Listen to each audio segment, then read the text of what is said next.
Stafford Gambit fishing pole trap starts with e4, e5, knight f3, white attacks black's pawn, and here black plays knight to f6, counter attacks the white's pawn.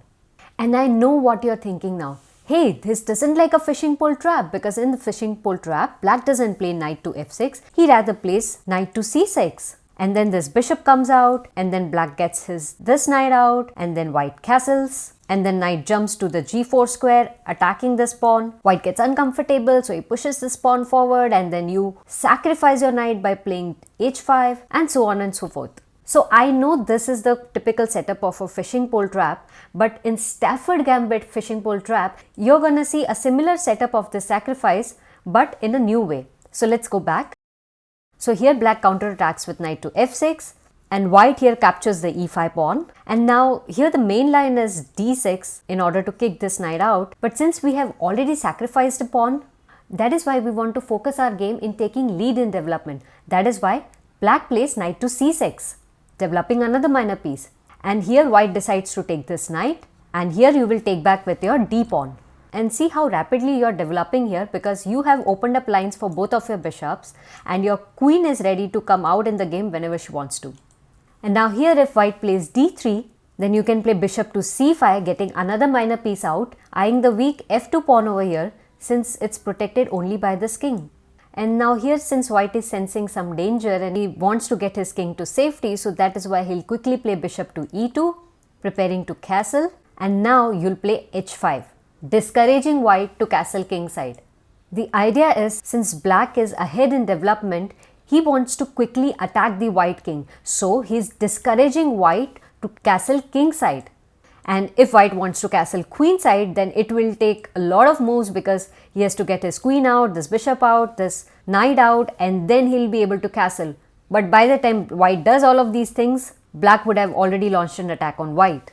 So black is scaring off white with the move h5. But getting to side of the board is still safer than staying in the center, so white quickly castles king side. And now here black can play knight to g4.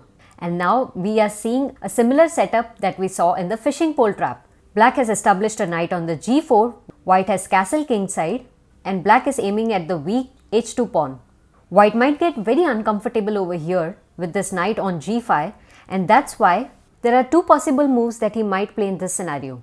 One is h3, attacking this knight, and the other is capturing this knight with the light squared bishop. Let's see what happens in both the variations. Notice this pawn cannot attack this black knight, because currently he is pinned to the white's king. So let's look at first variation, which is h3.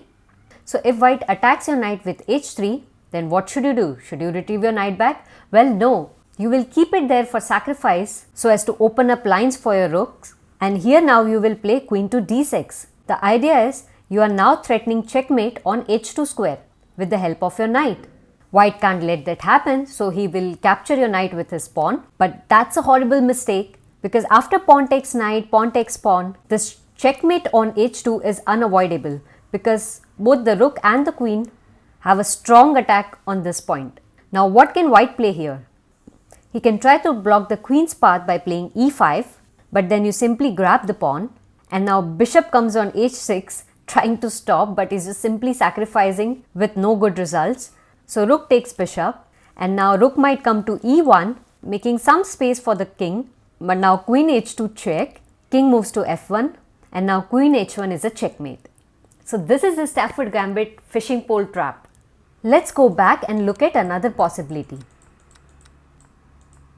So here after knight to g4, instead of attacking with h3, white might just directly capture this knight with his bishop. So what happens then? Let's see. So bishop takes knight, and pawn takes bishop, and now here if white gets relaxed, say, I have dealt with the immediate threat, and now he can focus on developing his pieces. So if he plays knight to c3, which looks like a normal developing move, then black can shock white by sacrificing his rook on the h2 square. So black can play rook takes h2, and if king captures the rook, then he has fallen into black's trap. Because black can now play queen h4 check, king moves to g1. Black needs to get his queen to the h2 square in order to checkmate the black king. So he pushes his pawn to g3. White tries to stop the checkmate with queen h5. Queen takes queen.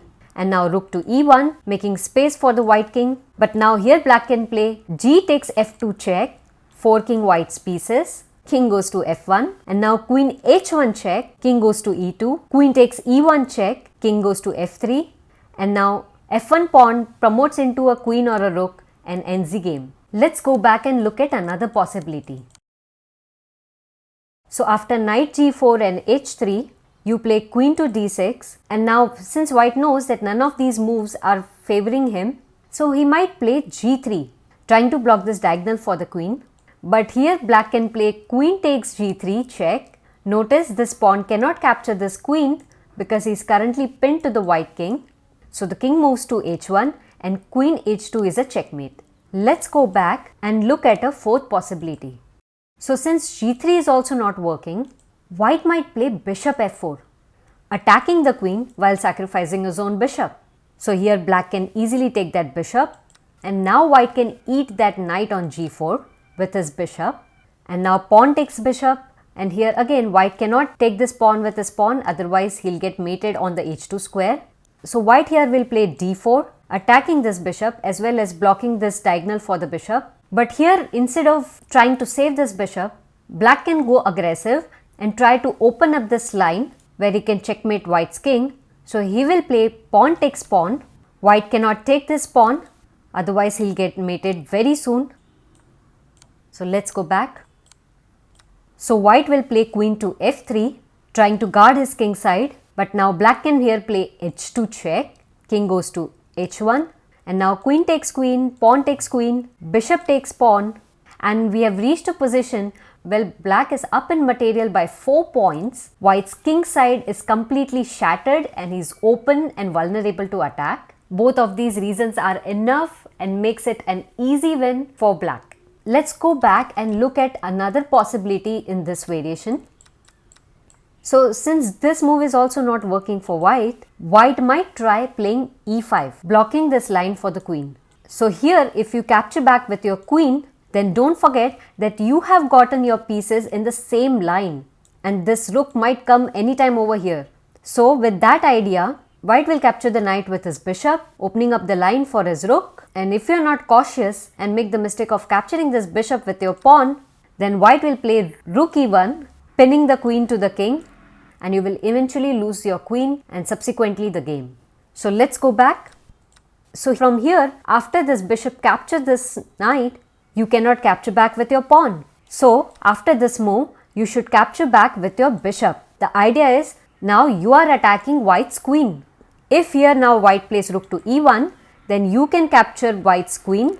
White will capture yours with a check. Bishop can come to e7, blocking the check, and now knight will go to a3 in order to protect this attacked pawn.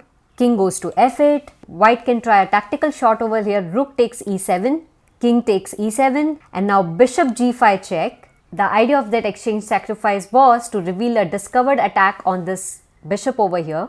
But now you can block the check with f6.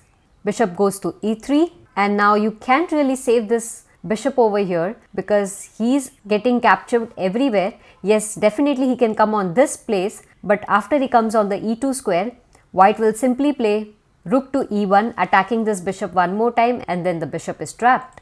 So instead of wasting a move playing with your bishop, black will just simply focus on development of his rooks.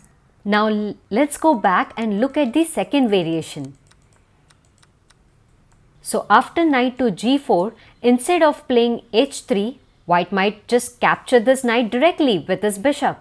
So bishop takes knight and now what should black play? So black can capture back the bishop with his pawn, opening up the line for his rook. And here white cannot make the mistake of playing knight to c3 because black can now make a sacrifice on the h2 square.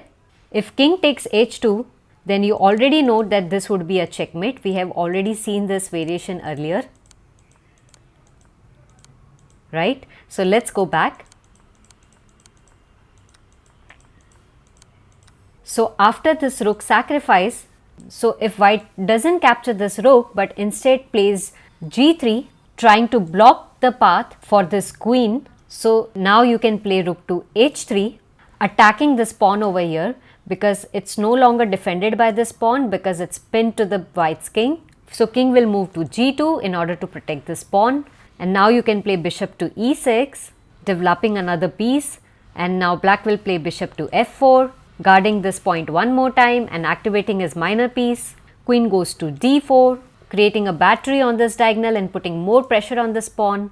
And now queen comes to e2. And here we have reached a situation where black does have slight advantage than white, because white's king side is totally shattered and is still little bit vulnerable.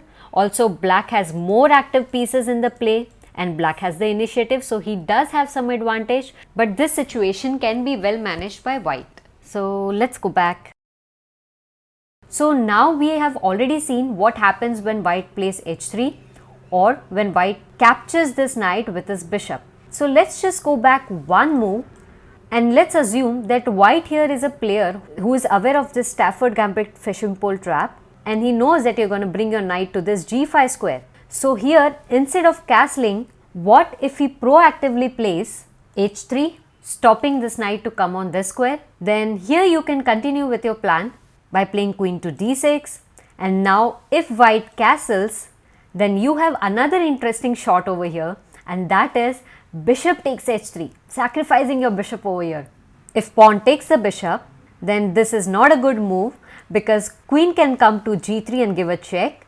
The pawn obviously cannot capture this queen because he is pinned. So king will move to h1, and now queen takes pawn check, king will move to g1, and now bishop d6, threatening to mate on the h2 square. White will play e5, you simply grab the pawn, bishop f4, you grab the bishop, rook to e1, creating some space, but that doesn't help because queen h2 check, king moves to f1, and now queen h1 is a checkmate. So let's go back. So after this bishop captures this pawn and gets ready for the sacrifice, white should play bishop to e3, unpinning this pawn over here. So after this capture, the queen can come over here. And now black can simply capture this bishop, pawn takes bishop, and now queen goes to g3, threatening to checkmate at this point. Rook comes on f2 for the defense of this pawn, and now black can simply castle queen side. White can play knight to d2, and here I'll stop because we have reached a situation where the material is equal, but black definitely has gained some advantage out of this opening because white's king side looks vulnerable and black has more active pieces on the board as compared to white's. Join the membership program of this channel if you want to level up your skills in chess. And now the question of the day for you. Here black is threatening to sacrifice on the h2 square.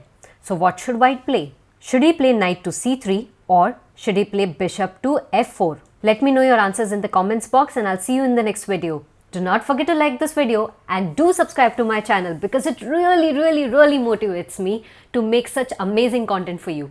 Signing off for now. See ya.